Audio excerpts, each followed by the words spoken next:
കോതമംഗലത്തിനടുത്ത കുട്ടമ്പുഴ മാമലക്കണ്ടത്ത് ആദിവാസി യുവതിയെ തലക്കടിച്ചു കൊന്നു. എളംപ്ലാശ്ശേരിക്കുടിയിലെ മായയാണ് മരണപ്പെട്ടത്. ഇവർക്കൊപ്പം താമസിച്ചിരുന്ന ജിജോ ജോൺ പോലീസ് കസ്റ്റഡിയിലാണ്.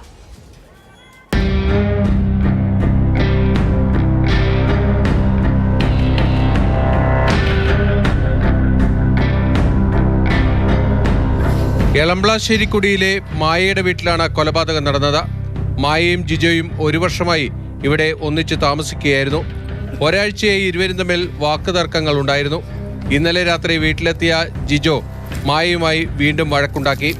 തർക്കത്തിനിടെ മായയുടെ തലയ്ക്കടിക്കുകയായിരുന്നു. താഴെ വീണ മായയെ ജിജോ വീണ്ടും തല്ലി. രാവിലെ സുഹൃത്തായ ആംബുലൻസ് ഡ്രൈവറെ വിളിച്ച് മായയെ ആശുപത്രിയിൽ എത്തിക്കണമെന്ന് ജിജോ ആവശ്യപ്പെടുകയായിരുന്നു. ഇയാൾ വീട്ടിലെത്തിയപ്പോഴാണ് മായ മരിച്ച നിലയിൽ കിടക്കുന്നത് കണ്ടത്. വിവരമറിഞ്ഞ് എത്തിയ അയൽക്കാർ ജിജോയെ തടഞ്ഞുവെച്ച് പോലീസിനെ അറിയിക്കുകയായിരുന്നു. കുട്ടമ്പുഴ പോലീസ് എത്തി ജിജോ ജോണിനെ കസ്റ്റഡിയിലെടുത്തു. മായയ്ക്കും ജിജോയ്ക്കും ആദ്യ വിവാഹത്തിൽ ഓരോ കുട്ടികളുമുണ്ട്. വിവാഹമോചനത്തിന് ശേഷമാണ് ഇരുവരും അടുക്കുന്നത്. മായയും ജിജോയും നേരത്തെ ഗൾഫിൽ ജോലി ചെയ്തിരുന്നു.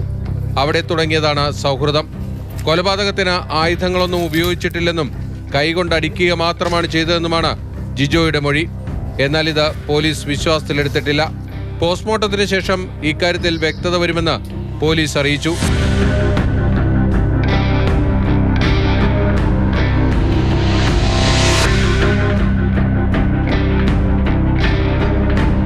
മാതൃഭൂമി ന്യൂസ്, കൊച്ചി.